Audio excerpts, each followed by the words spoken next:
A manhã amanheceu úmida e cinzenta, com uma garoa fina que transformava o asfalto em um espelho embaçado, refletindo o céu pesado de outono. Ledige ajustou a gola do casaco gasto e acelerou o passo. Faltavam uns 200 metros até o ponto, mas o ônibus da linha 5 já aparecia na curva. Não posso perder, pensou, quase correndo e pulando as poças que se formavam em seus velhos coturnos. Conseguiu entrar. Ao se acomodar no assento, encostou a testa no vidro frio. A cidade ainda dormia, as ruas vazias. Apenas algumas figuras pressurosas como ela seguiam para o trabalho, que começava às 7 da manhã. Um pequeno pingente em forma de chave pendurado em uma corrente fina escapou debaixo do cachecol. Ledige tocou-o distraidamente como sempre fazia. Era sua única ligação com um passado misterioso, envolto em névoa, cheio de perguntas sem resposta. Quem eram seus pais verdadeiros? Por que foi parar em um orfanato? O que aconteceu com a menina de 3 anos encontrada por funcionários da ferrovia? Questões que ecoavam em sua mente, acompanhadas apenas de fragmentos confusos de memórias. O ônibus arrancou após mais uma parada, e uma senhora de idade com uma bolsa de trança balançou-se desajeitada. Ledige levantou-se imediatamente para ceder o lugar. A mulher agradeceu com um aceno, olhou-a com atenção e murmurou: "Como você está cansada, minha filha?" "É que não dá tempo de dormir", respondeu Ledige com um sorriso. "Tem filha? Quantos anos?" 10. A velhinha sentiu com compreensão, como se conhecesse toda a sua história. E de fato era uma história comum, igual a de milhares de outras pessoas. Orfanato, curso técnico, trabalho, amor, traição, solidão. E no meio desse turbilhão, sua única luz, Polina, a filha, sua esperança, seu tudo. O prédio cinza do shopping surgiu à frente. A placa luminosa do supermercado piscava, embora metade das letras já não funcionasse. Ledige desceu do ônibus e seguiu para a entrada dos funcionários. "Belova, hoje você chegou antes de todo mundo", cumprimentou o segurança Michailich, acenando com a mão. "E a Polina, como está?" "Bem, obrigada." Tirou nota máxima em inglês. "Que orgulho!" Saiu a mãe. Ledige sorriu, agradecida. Esses pequenos momentos de alegria a ajudavam a seguir em frente. Polina era sua maior motivação, inteligente, cuidadosa, madura além da idade. Às vezes, Ledige tinha a impressão de que a filha era mais adulta do que ela própria. A decisão difícil de ter um filho, anos atrás, agora parecia a única escolha certa que havia feito na vida. O vestiário estava vazio e fresco. Ledige trocou de roupa, vestindo o uniforme azul escuro, e escondeu o pingente sob a gola. Usar acessórios era proibido, mas ela nunca se separava daquele objeto. Dirigiu-se ao salão de vendas, onde o gerente Anatoly Vassilievich já organizava os pães recém-saídos do forno. O cheiro de massa fresca enchia o ambiente, fazendo seu estômago roncar. Em casa só restava um pacote de macarrão e 2 ovos. Faltavam 4 dias para o pagamento. "Lídia Vladimirovna, leve este baguete de ontem", disse o gerente, como se adivinhasse seus pensamentos. "Vai ser descartado mesmo." "Muito obrigada", Anatoly Vassilievich respondeu ela, embora um leve constrangimento a incomodasse por dentro. Mas Polina precisava de um café da manhã. Não era hora para orgulho. A máquina registradora piscou ao ser ligada. Aquele supermercado, localizado em um centro comercial, tinha sido seu porto seguro. Depois que a fábrica onde trabalhou por 3 anos fechou, conseguir um emprego decente parecia impossível, especialmente com apenas um diploma técnico e sem formação superior. Ali, porém, o salário era melhor que a média, os colegas eram gentis e o horário flexível, das 7 da manhã às 4 da tarde, o que lhe permitia buscar Polina na escola. "Bom dia", cumprimentou o primeiro cliente, um rapaz de terno amassado e cabelo despenteado, que pegou um café e um croissant antes de sair apressado. Em seguida vieram outros, executivos de ternos impecáveis, secretárias de salto alto, programadores de moletons. Ledige os observava sem querer. Como seria trabalhar em um escritório, com salário fixo, benefícios, férias no verão? Ter tempo para sair com os colegas depois do expediente, em vez de correr para casa, cozinhar, lavar roupa e verificar as lições da filha? "Bom dia." São 320 rublos. Movimentos automáticos, passar o produto, receber o dinheiro, dar o troco, agradecer. E assim seguia, repetitivo. A monotonia da rotina lhe dava espaço para divagar. Lembrou-se de uma conversa com a vizinha Zinaida Ivanovna, uma mulher que metia o bedelho na vida alheia, mas que no fundo tinha bom coração. "Lidorka, você precisa estudar", dizia ela, servindo o chá na cozinha minúscula do apartamento alugado. "Você é jovem, tem toda a vida pela frente." Minha sobrinha fez um curso de contabilidade e agora trabalha num lugar quente, só mexendo com números. Estudar. Lidija também pensava nisso. Mas como conciliar trabalho, casa e Polina? O dinheiro mal dava para o aluguel e a comida. Que curso, que faculdade? O fluxo de clientes diminuiu. Aproveitando a pausa, tirou do bolso uma foto. Polina de uniforme escolar, com laços no cabelo, séria demais para uma criança de 10 anos. Herdara o melhor da mãe, mas os cabelos escuros com certeza não vieram dela. Os de Lidija eram claros, quase brancos.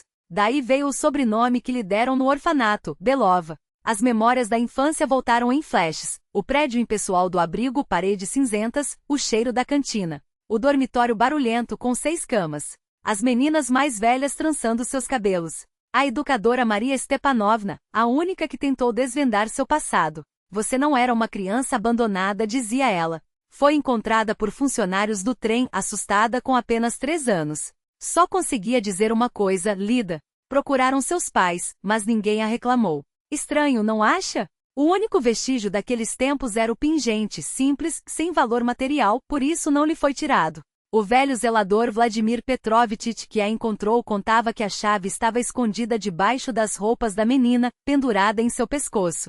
O som da porta a trouxe de volta à realidade. Um grupo de funcionários de escritório entrou para o intervalo do almoço. Bom dia, cumprimentou Lidija, arrumando uma mecha de cabelo que havia escapado. Havia dignidade daquele trabalho simples.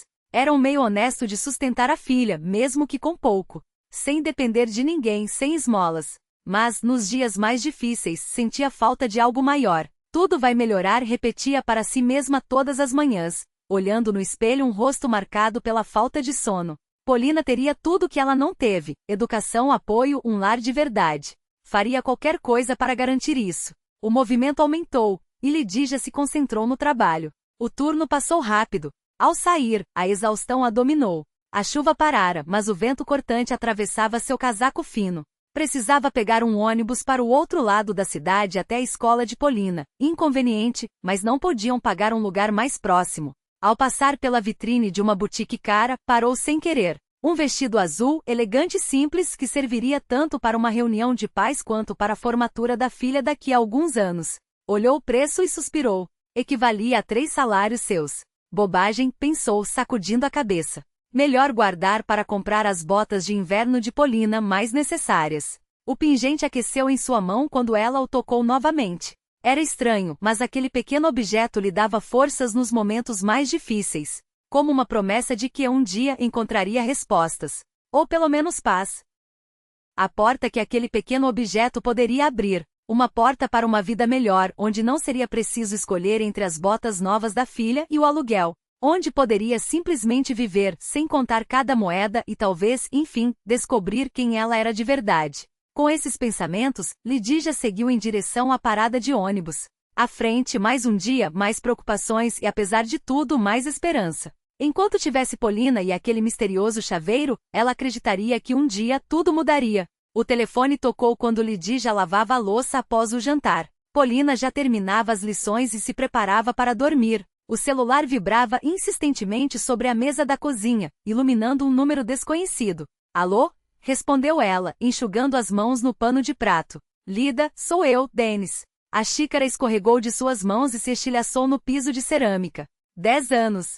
10 anos sem ouvir aquela voz, e agora ela soava tão casual, como se tivessem se despedido ontem. Como conseguiu meu número? Perguntou fria, agachando-se para juntar os cacos. A Marinka Dalá. Lembra dela? Do curso técnico. Nos esbarramos por acaso e ela me contou sobre a filha. Lidija fechou os olhos. As lembranças que tanto esforço custará para enterrar no fundo da memória voltaram com força. Eles se conheceram quando ela cursava o 2º ano do técnico em culinária. Com 19 anos, Lidija se preparava para as provas finais quando Denis, transferido de outra turma, chegou ao grupo. Ele a notou imediatamente, a garota quieta de cabelos claros que amassava a massa melhor que ninguém. Denis era seu oposto em tudo, barulhento, extrovertido, sempre no centro das atenções. Nunca entendeu por que ele a escolheu. Talvez sua indiferença fosse um desafio. O primeiro beijo debaixo de uma macieira em flor no parque da cidade. Suas mãos, seguras e gentis, enquadrando seu rosto. Você é especial, Lida, ele sussurrou. O quarto minúsculo no alojamento estudantil, que dividia com outras 2 garotas. As primeiras flores sobre a comoda, o primeiro buquê que recebia na vida. Denis aparecendo todos os dias após as aulas. Toques tímidos, abraços desajeitados, a primeira intimidade. Depois a formatura, a busca por emprego e seu convite. Vamos morar juntos. Um apartamentozinho alugado em um prédio velho. Sofá rangente, mesa manca, a alegria de ter um canto, mesmo que temporário, só deles. Ela conseguiu trabalho em uma padaria, ele em uma oficina mecânica. Parecia que a vida finalmente se ajeitava. Até que 2 linhas apareceram no teste. Ledija lembrava-se de como ficou sentada na beirada da banheira, olhando para o plástico embaçado pelas lágrimas. E a felicidade imensa e luminosa, enchendo cada pedaço de seu ser. Um filho. Seu filho. Um ser pequeno que nunca estaria sozinho como ela esteve. Denis chegou tarde naquela noite, cheirando a óleo de motor e a outra coisa. Só mais tarde ela entenderia que era o cheiro do medo. Sentou-se à mesa da cozinha, a cabeça entre as mãos, enquanto ela, ofegante, contava sua alegria. Você não entende, ele murmurou por fim. Que filho? Não temos nada. Um cubículo alugado, empregos mal pagos. Tenho 20 anos, Lida. Não estou pronto para ser pai. Vamos dar um jeito. Sua voz tremia de desespero. Juntos? Não. Ele se levantou, passando a mão nervosa pelos cabelos. Você precisa se livrar disso. Vou marcar uma consulta para você. O que veio depois se transformou em um pesadelo confuso. Gritos, lágrimas, portas batendo.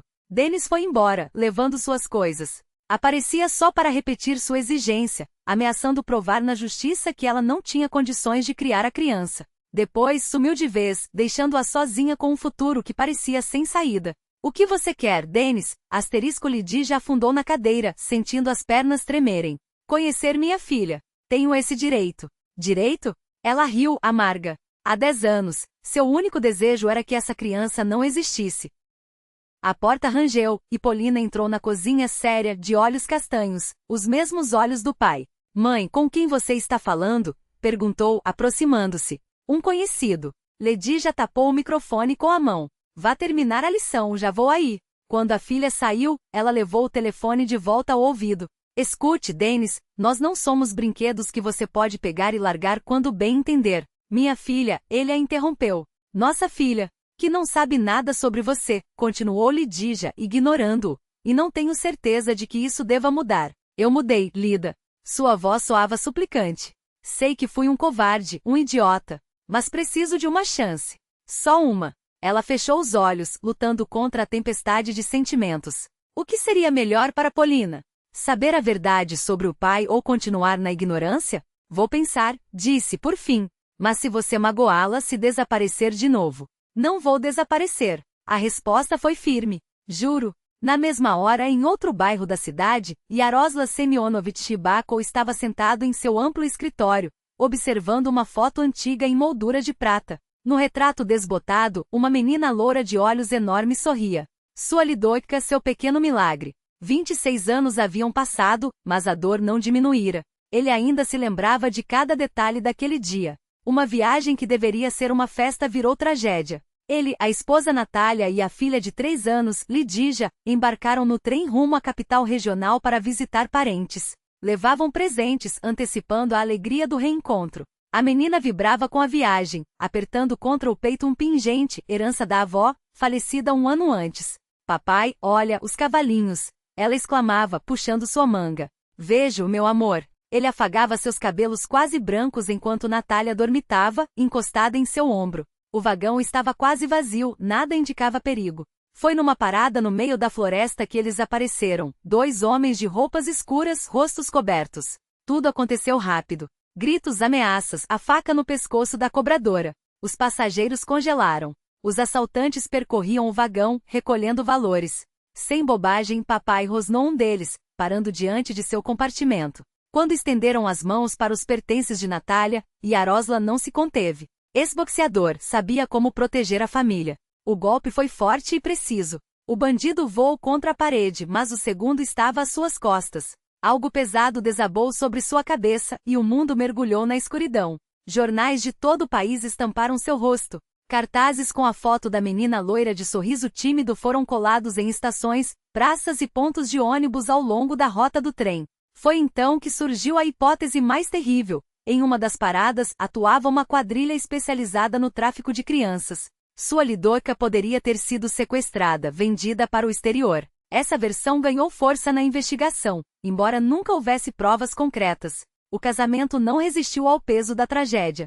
Natália o culpava pelo ocorrido. Ele, por sua vez, não conseguia perdoá-la por ter perdido a filha de vista. Acusações mútuas, noites em claro, um desespero que corroía a alma. 6 meses depois ela foi embora, incapaz de suportar a dor. Ele, por sua vez, afundou na bebida, perdeu o emprego, quase perdeu o apartamento. Foi o encontro com Aleftina, psicóloga de um centro de reabilitação, para onde o levou um velho amigo que o salvou do abismo. Ela o ajudou a se reerguer, apoiou-o quando decidiu abrir seu próprio negócio. Tornou-se sua esposa, deu-lhe 2 filhos. Mas a ferida aberta pela perda de Lidorka nunca cicatrizou. Na foto que guardava, os olhos felizes da criança que não conseguiu proteger o observavam em silêncio. A manhã começou com um telefonema. Lídia preparava chá enquanto ajudava Polina a se arrumar para a escola. Posso vê-la hoje? A voz de Denis tremia de emoção. Só ver, nem preciso dizer que sou seu pai. Não hoje, respondeu Lídia, firme. Preciso preparar ela e a mim mesma. Mas você tem minha permissão? Ela hesitou, observando a filha que, concentrada, trançava os cabelos diante do espelho do corredor. Sim, disse finalmente. Você pode ver Polina, mas nas minhas condições. E se eu perceber que isso a magoa, tudo acaba. Obrigado, ele exalou aliviado. Não vou decepcionar nenhuma de vocês. Lídia não sabia se podia confiar em suas palavras. Mas entendia uma coisa. Polina tinha o direito de conhecer a verdade sobre o pai, mesmo que essa verdade não fosse perfeita. E no fundo, uma pequena esperança ardia. Talvez Denis tivesse realmente mudado. Talvez pudesse ser o pai que sua filha merecia. Afinal, ninguém melhor do que ela sabia o que era crescer sem raízes, sem passado, sem a certeza de pertencer a alguém. Enquanto Polina juntava os livros, Lídia tocou distraidamente o pingente em forma de chave no pescoço. Quem poderia adivinhar o que o futuro reservava para elas? Um novo capítulo de suas vidas começava, cheio de incógnitas. A noite estava úmida e fria. A garoa fina transformou-se em chuva torrencial. Jarosław Semyonovich franziu o senho ao sair do prédio de sua construtora, atingido por uma rajada de vento gelado. O motorista havia pedido folga, o filho tinha competição de natação, e ele decidiu voltar para casa sozinho. A ideia de ficar preso no trânsito ao volante do próprio carro não o animava. Entrou em uma van que seguia pela faixa exclusiva mais rápida. Faltavam poucas paradas até sua casa. Foi então que se lembrou do pedido de Aleftina, comprar leite e pão. Não frequentava aquele bairro com frequência, mas notara uma pequena mercearia na esquina, uma daquelas redes que haviam se espalhado pela cidade. A placa desbotada anunciava, Migastra, e Jarosław empurrou a porta, sacudindo as gotas de chuva dos ombros. Dentro, poucos clientes vagavam pelos corredores. Ele pegou uma cesta e dirigiu-se à seção de laticínios. Seu hábito de fazer tudo com cuidado o impediu de levar apenas o leite. Acrescentou queijo e iogurte para Angelica, presunto para os sanduíches de Ruslan e um pacote de pãezinhos frescos, os preferidos da esposa. Com a cesta cheia, aproximou-se do caixa, onde uma jovem loira de traços delicados o recebeu com um sorriso cansado, mas genuíno. Seu rosto lhe pareceu estranhamente familiar, embora ele não desse importância. Depois de anos lidando com pessoas, já se acostumara àquelas sensações passageiras de déjà vu. Boa noite, cumprimentou, colocando as compras na esteira. Boa noite, respondeu ela com uma voz suave e um pouco rouca, como de quem falará demais naquele dia. Jarosław a observou com um olhar rápido, uniforme simples, cabelos presos com cuidado, olheiras que denunciavam cansaço. O crachá dizia Lídia. Algo se mexeu em sua memória. Lídia. Sua filha também se chamava Lídia. A pequena Lidorka perdida havia um quarto de século. A caixa passou os produtos pelo leitor, enquanto ele, sem entender por que, não conseguia tirar os olhos dela. Havia algo em seus traços, talvez o formato do rosto, o corte dos olhos que lhe parecia inquietantemente conhecido. 850 rublos, anunciou ela, terminando de registrar as compras. Jarosław abriu a carteira e naquele momento a jovem inclinou-se para ajustar algo debaixo do balcão. De sob a gola da blusa uniforme, escapou um pingente em uma corrente fina. O mundo parou. Seu coração falhou uma batida. Uma pequena chave de formato incomum, com haste dupla e cabeça trabalhada em letras entrelaçadas. E a relíquia da família Rybakov passada por sua mãe, Nadieda Rybakova, a netinha predileta. A mesma chave que Lidorka usava no pescoço no dia em que desapareceu. Desculpe, sua voz falhou. Que pingente interessante. Lídia tocou o colar, como se só então se lembrasse dele. Ah, sim, disse, constrangida. Não podemos usar joias no trabalho, mas este eu nunca tiro. Asterisco. Posso ver mais de perto? Havia algo em seu olhar, em seu tom tenso, que a fez hesitar. Mesmo assim, ela puxou o pingente de sob a blusa, sem retirá-lo do pescoço. De onde você o tem? Perguntou Jarosla, examinando as iniciais que conhecia tão bem. É uma longa história, respondeu ela, incerta. Nunca contava seu passado a estranhos, mas havia algo nos olhos daquele homem, uma mistura de dor, esperança e desespero, que a fez continuar. Ele estava comigo quando me encontraram. Cresci em um orfanato. Jarosla sentiu-se petrificado. Atrás dele, ouviu-se um resmungo impaciente. A fila crescia e ele bloqueava o caixa. Posso esperar até você terminar o turno. Acho que precisamos conversar. Em outra situação, Lídia teria recusado. Mas uma intuição profunda lhe dizia que aquilo era importante. Vital. Termino em meia hora. Pode me esperar na saída dos funcionários. Os 30 minutos que se seguiram foram uma eternidade. Jarosla fumava debaixo da marquise da porta de serviço, indiferente à chuva, enquanto tentava conter o turbilhão de emoções. Isso é impossível, repetia a si mesmo. Coincidência. Quantas chaves em forma de pingente existem por aí? Mas seu coração gritava ao contrário. A idade bate. Cabelos claros. O nome Lídia. E aquela chave. O avô era ourives e havia feito aquele colar especialmente para a esposa, gravando suas iniciais. Não existia outro igual. A porta rangeu. Lídia apareceu, agora sem um uniforme, vestindo um casaco azul escuro e com uma bolsa a tiracolo. Você esperou, disse ela surpresa. Preciso saber, respondeu ele simples. Por favor, me conte tudo o que lembrar do seu passado. Sentaram-se em um pequeno café em frente à mercearia. Jarosla pediu chá para ela e café para si, mas nenhum dos dois tocou nos copos. Tinha uns 3 anos quando me encontraram, começou Lídia nervosa, torcendo um guardanapo. Num trem na estação final. Estava sozinha no vagão, apavorada. Não falava nada, só dizia meu nome. Os funcionários da ferrovia me levaram, tentaram localizar meus pais, mas ninguém reclamou pelo desaparecimento de uma criança. Assim, acabei no orfanato. Quando ela disse no trem, por que isso te assusta? Perguntou Polina, observando o rosto tenso da mãe. Lídia sentou-se à mesa, puxando a filha para perto. O aroma do café recém-feito misturava-se ao cheiro de tinta das lições escolares espalhadas pela mesa, mas ela mal percebia os detalhes cotidianos. Suas mãos tremiam levemente, como se o peso daquela conversa fosse demais para seus dedos sustentarem. Porque minha querida começou, escolhendo cada palavra com cuidado, às vezes, o que a gente mais deseja pode ser também o que mais nos apavora. Imagina que você sempre achou que uma porta estava fechada para sempre, e de repente alguém diz que tem a chave. Você vai querer abri-la, mas ao mesmo tempo vai ter medo do que pode encontrar do outro lado. Polina franziu a testa tentando entender. Mas se é seu pai, não deveria ser bom? Ele não vai te amar? Lídia sorriu triste e doce, enquanto acariciava os cabelos da filha. Amor não é o que me assusta, Polly. É tudo o resto. As expectativas, as mudanças, a ideia de que, de repente, minha vida pode não ser mais minha. E se ele quiser que a gente mude? E se ele tiver outras ideias sobre como devemos viver? E se? Ela hesitou. E se eu não for exatamente a filha que ele imaginou todos esses anos? A menina ficou em silêncio, absorvendo as palavras. Depois, com a sabedoria inesperada das crianças, perguntou. Mas e se for tudo certo? E se ele for legal, e a gente ganhar uma família maior, e você parar de ficar tão sozinha quanto fica às vezes? O coração de Lídia se apertou. Como uma criança de 10 anos podia enxergar tão claro o que ela própria tentava ignorar? Polina sempre percebera sua solidão, os momentos em que ela olhava pela janela depois de colocar a filha para dormir, ou quando suspirava ao ver famílias completas no parque. Mas nunca tinham falado disso tão abertamente. Você tem razão, admitiu Lídia beijando a testa da filha. Também pode ser assim. E é por isso que vamos esperar. Primeiro, precisamos ter certeza de que ele é meu pai. Depois a gente decide juntos o que fazer. E se for verdade, eu vou ter que chamar ele de vovô. Polina fez uma careta, como se a palavra soasse estranha em seus lábios. Lídia riu, aliviada pela leveza da pergunta. Só se você quiser. Nada é obrigatório, minha flor. Ela olhou para o relógio na parede. Agora vá se arrumar para a escola.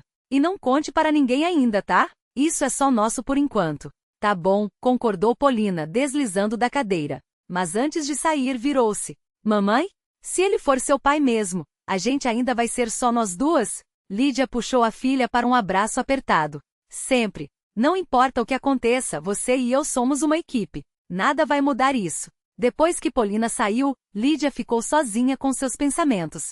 Pegou o celular e olhou para a foto que Yaroslav lhe dera, a menininha de olhos enormes e o ursinho de pelúcia. Será que aquela criança sorridente ainda existe dentro dela? Ou os anos no orfanato, a solidão e a luta pela sobrevivência tinham apagado aquela versão de si mesma para sempre? O telefone vibrou em sua mão. Era uma mensagem de Yaroslav. Amanhã às 10 horas na Clínica Genoma, na rua Pushina 42. Leve um documento. Eu já agendei para ambos. Lídia respondeu com um simples "estarei lá", mas suas mãos tremiam tanto que quase apagou a mensagem por engano. Naquela noite, ela sonhou com o trem novamente. Desta vez, porém, não estava sozinha no vagão. Uma mão grande e áspera, a mão de um homem, segurava a sua com força, enquanto o barulho das rodas nos trilhos se transformava em um ritmo familiar. Não solte o queixão, Lídia. Nunca solte. Ao acordar, suas bochechas estavam molhadas, e o cuco de metal pressionava contra sua pele como se queimasse. No dia seguinte, enquanto se vestia, Lídia evitou olhar no espelho por muito tempo. Não queria ver a incerteza estampada em seu próprio rosto. Mas quando finalmente se obrigou a enfrentar seu reflexo, notou algo estranho. Seus olhos, normalmente cautelosos, tinham um brilho diferente. Não era medo. Era algo mais perigoso, esperança. E esperança, ela sabia, era a coisa mais frágil do mundo. Não é bom? Polina franziu o senho, surpresa. Mas encontrar a família não é maravilhoso? Lídia não soube o que responder. Como explicar a uma criança a mistura de sentimentos que a invadia? A alegria pela possibilidade de ter uma família se entrelaçava com o medo das mudanças, a amargura pelos anos perdidos, a incerteza sobre o futuro. É tudo tão estranho, finalmente murmurou. Eu passei a vida inteira achando que estava sozinha, e agora? O toque da campainha interrompeu a conversa. Lídia estremeceu. Não estavam esperando ninguém. Na porta, com um sorriso que já fora capaz de virar seu mundo de cabeça para baixo, estava Denis, o ex-companheiro e pai de Polina. Oi? Cumprimentou, o tom casual disfarçando mal a intenção por trás do olhar. Posso entrar? Trouxe uma coisa para Polina. Lídia recuou com relutância, abrindo passagem. Nas últimas 2 semanas, Denis aparecia a cada 3 dias, reconstruindo aos poucos o vínculo com a filha. Polina, inicialmente desconfiada, agora o recebia com curiosidade crescente. Mas aquela visita não estava marcada. Olá, Polinka. Ele estendeu um pacote embrulhado, revelando um tablet novo. O mesmo que a menina desejava havia meses. Como vão as coisas na escola? Enquanto a filha contava animada sobre os últimos acontecimentos, Lídia observava a cena com um nó no estômago. Denis estava diferente. Do jovem irresponsável que fugira das obrigações, transformará-se em um pai atento. Era reconfortante, mas também perturbador. Assim que Polina, após insistir, saiu correndo para mostrar o presente à amiga do prédio ao lado, Denis cruzou os braços sobre o balcão da cozinha. Por que veio sem avisar? Lídia foi direta assim que a porta se fechou. Ouvi notícias interessantes. Seu tom era leve, mas os olhos não. Dizem que você arrumou um admirador rico. Um tal de Yaroslav Rybakov, magnata da construção. Não imaginava que você gostasse de homens mais velhos. O sangue gelou nas veias de Lídia. De onde tirou isso? Marinka os viu no café. Disse que ele olhava para você como um lobo faminto. A voz carregava uma revnos não disfarçada. E você floresceu. Não é o que você está pensando. Ela desviou o olhar, incapaz de sustentar o dele. Não? Então me explique. Denis aproximou-se. Eu volto. Tento consertar as coisas. E você, enquanto isso, sai à caça de um papai mais abastado? Pare, cortou ela seca. Ou eu descubro sozinho. O tom subiu. E se eu descobrir que está usando nossa filha para fisgar um milionário? Ele é meu pai, Lídia gritou, surpreendendo a si mesma. Até aquele momento não permitirá que a ideia se instalasse por completo. Meu pai de verdade. Fizemos teste de DNA e estamos esperando os resultados. Denis ficou paralisado, a boca entreaberta. O quê? Que pai? Ela contou tudo. O encontro no supermercado, o pingente, os testes em 3 laboratórios diferentes. Denis ouviu em silêncio, o rosto passando da incredulidade ao espanto. Isso é absurdo, murmurou por fim. Parece um daqueles contos de fadas. Tem certeza de que ele não é um golpista? 3 laboratórios independentes, Lídia respondeu, exausta. A esposa dele que insistiu. Ela também não acreditava. Denis bufou. Claro, no lugar dela, eu também não ficaria feliz com uma filha adulta aparecendo do nada. Fez uma pausa. E a Polina? Se isso for verdade, você vai levá-la para a casa deles, e eu que me dane. Terei que marcar visita na portaria de um prédio de luxo? Ainda não decidimos nada, balançou a cabeça. E não me transforme numa caçadora de fortunas. Eu não procurei por ninguém. Claro, foi tudo uma coincidência, ironizou. Sabe, eu também tenho direitos. Sou o pai dela, mesmo tendo ficado 10 anos fora, lembrou Lídia. Não comece uma guerra, Denis. Por favor, pela Polina. Ele ficou calado, pesando as palavras até assentir com um aceno seco. Tá bom, mas vou ficar de olho. E se eu achar que está usando nossa filha, saia da minha frente. Então saia agora, ela ordenou, a voz trêmula. Quando Denis foi embora, Lídia afundou em uma cadeira, esgotada. Era tudo de que não precisava, um conflito com o ex justamente quando sua vida já era um turbilhão. Os vizinhos do prédio já cochichavam por trás dela. E Yarosla aparecia para buscá-la após o trabalho em um carro luxuoso com motorista. Para uma pequena cidade onde todos se conheciam, aquilo era um escândalo. Lika, quem você está enfeitiçando? Perguntou certa vez Valentina, a vizinha fofoqueira, ao encontrá-la na entrada do prédio. O cara é velho o suficiente para ser seu pai. Porque ele é, respondeu Lídia, seca, e entrou no prédio antes que a mulher pudesse reagir. Naquela noite foi Zinaida Ivanovna, a aposentada professora do andar de cima, quem bateu à sua porta. Trouxe um bolo caseiro e um bule de chá, e sem rodeios disse: Fala, menina, o que está acontecendo com você? E para sua própria surpresa, Lídia contou tudo. As palavras jorraram como uma represa arrebentada. O encontro com Yarosla, o pingente, as memórias da infância, os testes, os medos, o conflito com Denis, os murmúrios dos vizinhos. Zinaida Ivanovna ouviu em silêncio, assentindo de vez em quando. Quando Lídia finalmente se calou, a velha colocou a mão enrugada sobre a dela. Sabe, minha filha, a vida às vezes nos prega peças que nem o melhor escritor inventaria. Fez uma pausa. A verdade, por mais dura que seja, sempre leva ao melhor caminho. Se esse homem é mesmo seu pai, a sorte está dando a vocês uma segunda chance. Mas e os vizinhos? Lídia suspirou. Cachorro que late não morde, desdenhou a idosa com um gesto de mão. Eles vão superar. O que você realmente teme? Que tudo mude. Vai mudar, confirmou Zinaida firme. A vida é assim, mutável. A questão é se você está pronta para isso. A conversa com a sábia vizinha estranhamente acalmou Lídia. E no dia seguinte chegaram os resultados. As 3 análises independentes feitas a pedido de Aleftina confirmavam: Yarosla Semyonovich Bakov era, com 99,9% de certeza, seu pai biológico. O mundo pareceu parar. Lídia ficou longo tempo olhando para os papéis, incapaz de absorver por completo aquelas palavras. Era verdade. Ela tinha um pai, uma família, um passado. À noite, encontrarão-se no escritório de Yarosla. Ele estendeu seus resultados em silêncio, ela mostrou os dela. Agora você acredita? Perguntou ele baixo. Lídia assentiu, sem conseguir falar. Yarosla deu um passo à frente e de repente a abraçou com força. Ela ficou rígida, pouco acostumada àqueles gestos, mas após um instante, retribuiu o abraço desajeitada. Filha, sussurrou ele, a voz embargada. Eu te procurei por tanto tempo. Um toque suave na porta os interrompeu. Aleftina, elegante e serena, apareceu no batente. Peço desculpas pela intrusão, disse suave. Mas imaginei que os dois precisassem de apoio neste momento. Lídia afastou-se, enxugando as lágrimas. Aleftina aproximou-se, estudando seu rosto com atenção. Agora eu vejo, murmurou com um leve sorriso. Você tem os olhos dele. E o queixo. Peço perdão pelas minhas dúvidas, admitiu Lídia. Mas eu precisava ter certeza. Eu faria o mesmo, concordou Aleftina. Agora temos muito a conversar. Seu tom era prático. Como você quer proceder? Contar às crianças?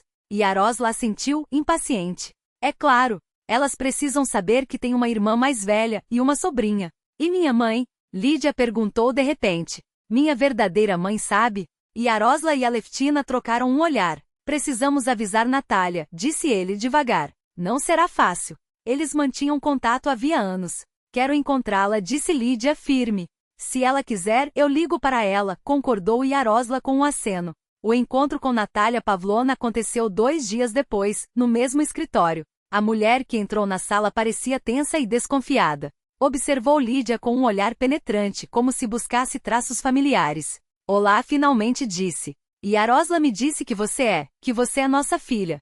Os testes confirmaram isso, respondeu Lídia, baixinho. Testes? Natália sorriu com amargura.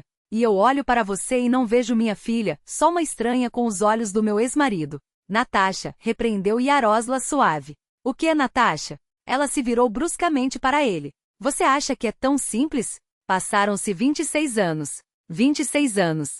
Eu pensei que minha menina, que ela não existia mais. E agora você quer que eu simplesmente aceite essa mulher? Entendo seus sentimentos. Lídia deu um passo à frente. Não espero que me aceite como filha de imediato. Mas talvez, poderíamos simplesmente nos conhecer. Natália a observou por longo tempo, então assentiu lentamente. Talvez com o tempo, só preciso me acostumar com essa ideia. Foi um começo. Um pequeno passo rumo à reconciliação com o passado, a restauração de laços rompidos, a cicatrização de feridas antigas. Quando Lídia voltou para casa, Polina já dormia. Entrou silenciosamente no quarto da filha e ficou muito tempo olhando para seu rosto tranquilo. Quantas coisas precisaria explicar a ela, quantas mudanças as aguardavam. Mas naquela noite, pela primeira vez em muito tempo, o futuro não a assustava. Nele havia a luz de uma família redescoberta, a luz da esperança, a luz de possibilidades que antes não existiam. O pingente em forma de chave em seu pescoço parecia aquecer, como se lembrasse seu propósito, abrir portas, inclusive as portas para uma nova vida. A primavera chegou à cidade de repente, lavando os últimos vestígios de neve com chuvas mornas. As árvores incharam de brotos, e o ar encheu-se da frescura da natureza que despertava. Para Lídia, aquela primavera tornou-se uma estação de transformações, às vezes assustadoras, às vezes alegres, mas sempre profundas. Ela e Polina mudarão-se para um apartamento espaçoso no centro da cidade. Não para a mansão de Yarosla, Lídia recusará-se terminantemente a uma mudança tão abrupta, mas para um bom imóvel perto da nova escola de Polina. Adaptar-se à nova realidade revelou-se um processo complexo e multifacetado. Mãe, por que não moramos na casa com o vovô? Perguntava Polina, examinando as fotos antigas da família que Yarosla trouxera para mostrar à neta. Eles têm piscina. Porque precisamos de tempo, meu sol, respondia Lídia, arrumando os livros nas novas prateleiras. Não dá para simplesmente virar parte de outra família da noite para o dia. Na verdade, ela mesma lutava para entender o turbilhão de emoções. Por 30 anos fora Lídia Belova, órfã de um orfanato. Agora, de repente, era Lídia Rybakova, filha de um empresário conhecido. O nome continuava o mesmo, mas a essência mudará, e ela ainda precisava se acostumar com essa nova versão de si mesma. À noite, quando Polina já dormia, Lídia pegava as fotos antigas e tentava conectar as duas partes de sua vida, um passado que não lembrava e um presente que parecia um sonho.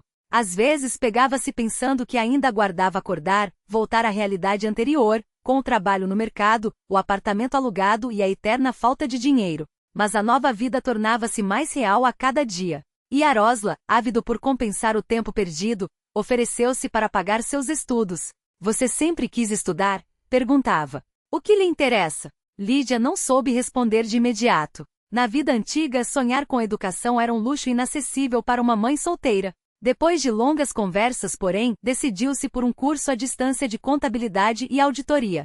Sempre gostei de trabalhar com números, confessou. E quero algo estável, seguro. E Yarosla, orgulhoso, providenciou todos os documentos, e logo Lídia mergulhou nos estudos, conciliando-os com o novo trabalho como assistente do chefe de contabilidade na empresa de construção do pai. Sem privilégios, afirmou, firme, ao aceitar a proposta.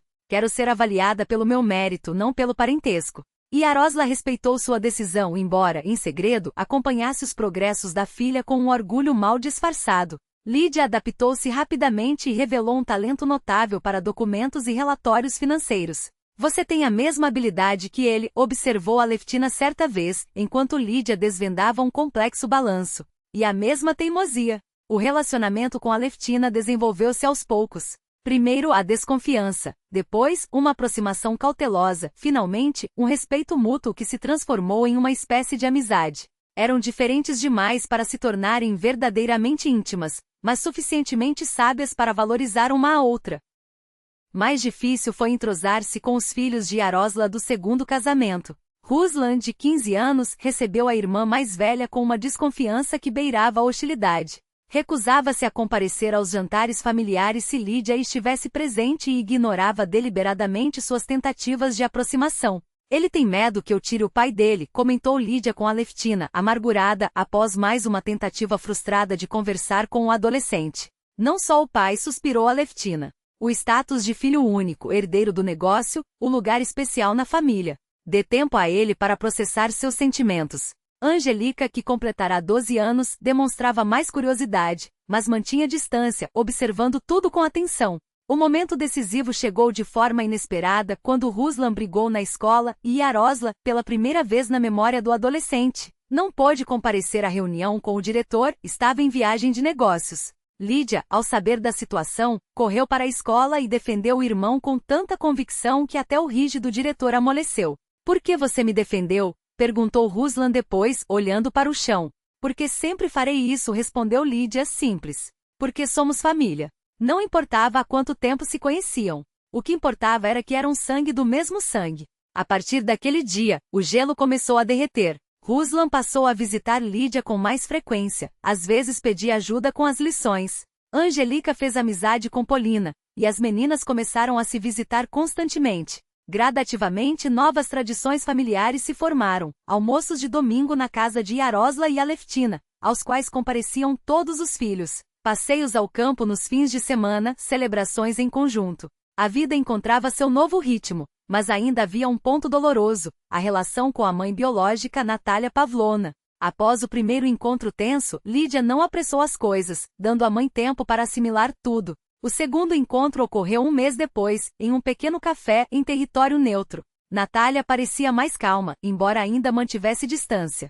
"Trouxe uma coisa", disse, estendendo a Lídia uma foto antiga. "Esta é você aos 2 anos, na casa de verão." Lídia pegou a imagem com emoção. Uma menininha loira de olhos sérios sentava-se na varanda de uma casa de madeira, apertando com força na mão aquele mesmo pingente em forma de chave. "Não me lembro de nada", sussurrou, fixando-se em seu próprio rosto infantil. "Só fragmentos, sensações." "Você adorava morangos", disse Natália de repente.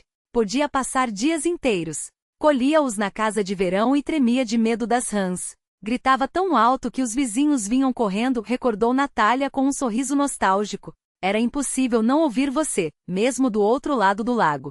Elas conversaram por horas. Natália contava sobre a pequena Lídia, seus primeiros passos cambaleantes, as palavras pronunciadas com esforço, os hábitos engraçados que só uma mãe guarda na memória. Lídia absorvia cada detalhe como uma esponja, como se juntasse, peça por peça, o quebra-cabeça de uma infância que lhe haviam roubado. Os encontros, antes tímidos e cheios de cautela, tornaram-se rotina. Pouco a pouco, os diálogos sobre o passado deram lugar à conversa sobre o presente, e as duas começaram a se redescobrir, não mais como estranhas ligadas por sangue, mas como mãe e filha aprendendo a se conhecer. Foi então que Natália conheceu Polina. Entre elas nasceu de imediato uma conexão inesperada. A menina, sempre falante, encontrou na avó recém-descoberta uma ouvinte atenta para suas histórias sem fim sobre a escola, os desenhos animados e as brincadeiras no parque. Com o verão, a relação com Natália evoluiu. O que antes era um contato cuidadoso, quase formal, transformou-se em uma intimidade familiar genuína. O dia em que Lídia pela primeira vez a chamou de mãe, Natália não conseguiu conter as lágrimas. Não eram lágrimas de tristeza, mas daqueles momentos raros em que o tempo parece se reparar, costurando com fios invisíveis o que esteve rasgado por tanto tempo. Mas havia outra questão pendente, Denis. Após várias conversas tensas mediadas por Aleftina, cuja formação em psicologia foi essencial para manter o equilíbrio, e chegou-se a um acordo. Denis ganhou o direito de visitar Polina em dias estabelecidos e Lídia, a garantia de que ele não desapareceria novamente. "Eu estava errado", admitiu Denis em um desses encontros, os olhos baixos. "Tive medo da responsabilidade, agi como um covarde.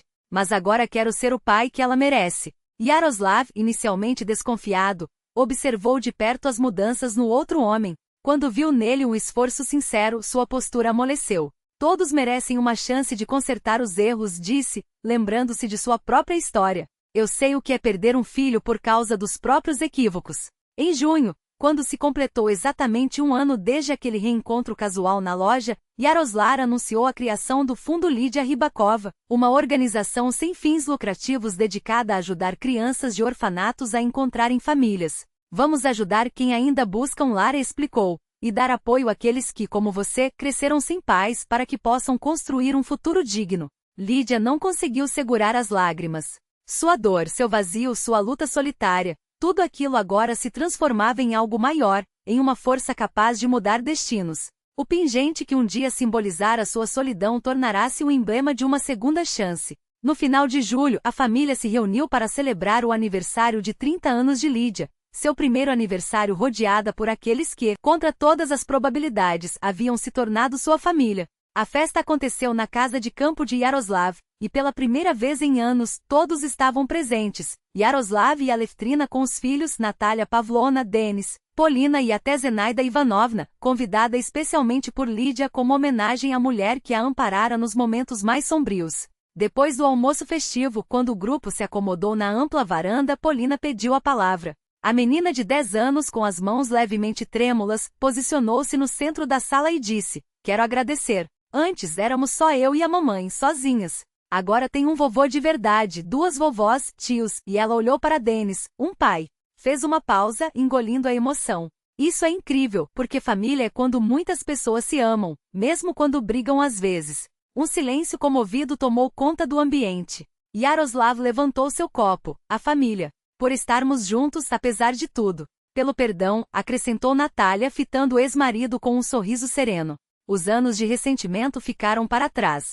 E pelo futuro, completou Lídia apertando Polina contra si. Mais tarde, quando os convidados se foram e a casa mergulhou na quietude da noite, Lídia chamou a filha. Polina acabará de ajudar Aleftrina a arrumar a mesa e, embora cansada, irradiava felicidade. "Tenho um presente especial para você", disse Lídia, retirando do pescoço o colar com a chave. Os olhos de Polina se arregalaram.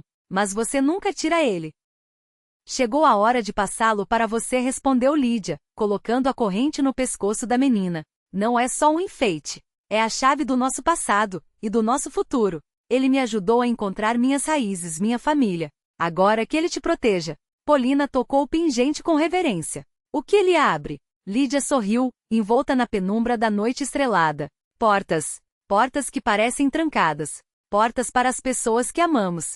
Portas para nós mesmos." Ela abraçou a filha, e juntas olharam pela janela o céu pontilhado de estrelas, um lembrete de que a vida, mesmo quando parece escrita com tinta indelével, pode tomar rumos inesperados. As perdas haviam se convertido em ganhos, a dor em cura, a solidão em pertencimento. Era nessa transformação que residia a verdadeira magia daqueles pequenos objetos que carregamos conosco. Não abrem cadeados, mas corações.